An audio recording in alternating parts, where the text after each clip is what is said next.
Welcome to Hot Hero Sandwich with Loretta Lynn, Leonard Nimoy,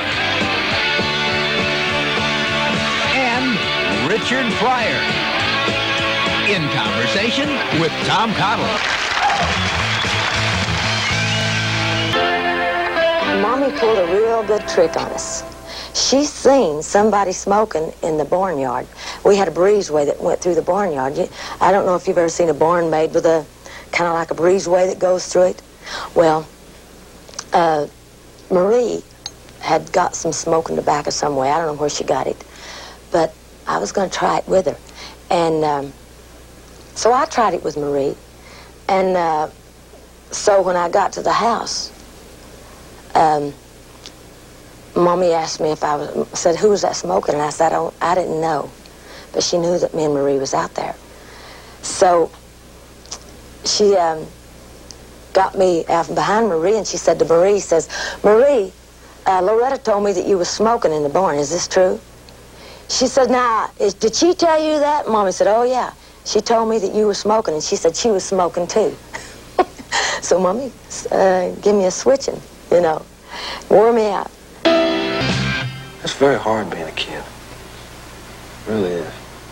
Because nobody knows you're a person. You're not a person until you start shaving or, you know what I mean? Or earning money or driving a car. And you don't count. If you go to school and do grades, you're cute. Isn't it nice? Straight A's. But if nobody is not being a person, it was just like you were a kid forever. You know what I mean? You got 12 and you got 13 was the worst age in the world. 13, you know what I mean? I hated 13. I wanted to be 4. I said I was 14. I wouldn't even be 13. I just hated the number 13. Ugh. Were you hit by your parents? You know, I was just thinking about that. I don't remember to this day either of them ever hitting me. I know they did. I know they did at times. But I don't remember to this day a specific incident where I was hit, spanked, slapped. Somehow I've managed to make believe it never happened. Hot Hero Sandwich will return after these messages.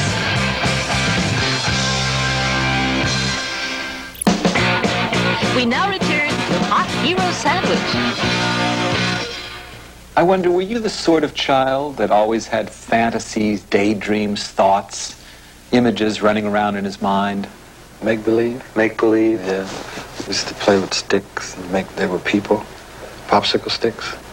And my grandmother, when we moved, she had a bunch of records upstairs, old Doris Day records, and I go upstairs and, yeah, listen to those. And imagine I was in a play, and imagine I was in Hollywood. Age 8, fairly early on with this Hansel and Gretel production, you began acting. Where do you suppose that desire came from? In a play, somebody says something to you to which you'd like to have a response, and the author has given it to you. And you know exactly what that person is going to say to you. And you know exactly when he and she is going to say it to you. And you know exactly what you are going to respond with. So you're never in one of those situations that you are in real life where you walk away from a confrontation and say, oh, I wish I had thought to say, you know, so I could really have told him or her. The playwright, if the character is supposed to have that opportunity, the playwright has given you that opportunity. So it's safe. It's secure. You don't have to worry about whether or not you'll think of the right thing to say or do. And I was told that there was a man who was now going to direct a group of plays at the Peabody Playhouse who was talented, who had a theatrical background, and that was kind of unusual. Typically it would be some local volunteer would direct the plays, but he was casting Awake and Sing by Clifford Odets. And I was cast as Ralphie. And the show was very well received, very successful. The night my parents came to see it, I went out for a cup of coffee with the rest of the cast immediately afterwards, which was typical. We would sit and talk about notes and problems, things would be fixed and changed and so forth. And then I got home as quickly as I could to find my parents sitting in the kitchen with a glass of milk and a piece of sponge cake waiting for me. They had seen the performance that night. And they asked me if I wanted some milk and sponge cake, or that I wanted a sandwich, or what would you like to eat? I thought, this is really strange. Really strange. I thought, maybe I misunderstood. Maybe they didn't come tonight. Maybe they didn't see the show. Well, I talked about other things for as long as I could bear it. And there were long periods of silence. And then finally I said, did you see the play tonight? And they said, yeah. Silence. Well, what did you think? That's nice. Nice. I said, well, is that all? Oh, no, the lady who played your mother, she's very good. Very good. Well, I think I understood that they were trying not to be supportive. They were trying not to be encouraging because they didn't want me to take this business seriously. What would you have liked your parents to say on that? Just say, that's a nice piece of work. Just, that's good. You did that good. That's all. You did that good. The first time that I can really remember my parents responding that way to a piece of work that I did was after I had been away from home for a number of years, had done the Star Trek series, had done the Mission Impossible series, and came back to the Massachusetts area to play Tevye in Fiddler on the Roof. That time I got him. I really got him. Hot Hero Sandwich will return after these messages.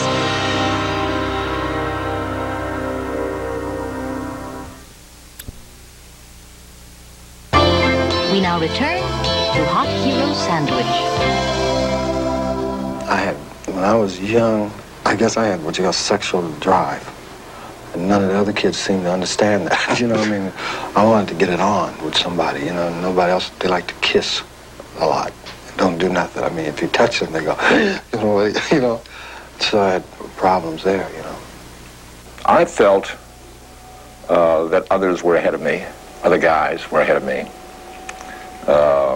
that other guys my age were having experiences that I was not having yet, that might range from wet dreams to actual physical experiences with girls, or even just kissing girls. I thought that there were guys doing that, and I wasn't doing it yet, you know. Not that I thought that there was anything necessarily wrong with me about it. I was fairly confident that I would eventually get to do what they were doing. Most of them lying. Yeah, right. I was helped into the first couple of dating situations by these guys who were peers of mine and who were seeing girls who had established some kind of relationship with a girl. And then, well, she's got a cousin. You know, would you like to come to see a movie with us Saturday night or something? And the first time into a movie house, and that whole amazing thing that I think just goes on and on forever, which is at what point in the movie, you don't see the movie, you know, at what point in the movie do I get to, or should I put my arm around the back of her chair very nonchalantly? I don't mean to touch her, I'm just looking for a place to put my arm, you know. Walking home, do you take her by the hand? If it accidentally happens to hit, you know, sometimes those things are electric experiences. It's frightening. It's like a shock when the knees touch for the first time in a movie house or another table, you know, like that, you know. I'd never kissed a boy. So he was going to kiss me goodnight. See, I started running on in the house. And he said, hey, wait a minute. And he kissed me goodnight. Well, naturally, I was really all excited, and I just took the pine torch right on in the house. And when I got in the house, I was singing away, you know, so happy. And he come to see me the next night. Had this great big place on his head, great big knot, and it had been bleeding, and it was. And I said, well, what happened? He said, well, I turned around to walk away last night, and I was taking these big long steps. I was so happy, you know, because I got to kiss you and everything, and run right into the fence post. Hit it square on, you know, and just knocked him down. I think it's wonderful if you could be decent, you know. I just think it's wonderful. And I think it's wonderful you're going to have a little grace. Give something away once in a while that you don't need to give away in a competition or in a negotiation where, you know, both sides feel that they have the right, and you give something a little bit that might, at the moment, you might feel like you're losing something, but you're not, you know. What's the difference in the long run? You'll probably forget about it. If you can just be gracious and decent, I think that's terrific. Oh, I was so homesick when I left, you know. I got so homesick I would cry, you know, and I was gone like 7 months before I went back home. And the first time, 7 months. But then we turned around and went right back to the state of Washington. When I get a letter from Mommy and Daddy, I cry and cry, you know. And I still have things that Mommy and Daddy sent me. Like Mommy sent me a card on my birthday with a little ballerina dancer. And around the little dress, you know, the little short dress, had little fuzzy feathers, you know, and they were glued onto the card. I thought that was the prettiest thing. Little things, a small statement, a note, a tiny little toy meant a great, great deal to you, didn't they? I think probably maybe the little things is what counts. Don't you? I think so. The little things is what makes the big thing. Maybe that's an idea for a song. Hot Hero Sandwich. We'll be back after these messages. Shh.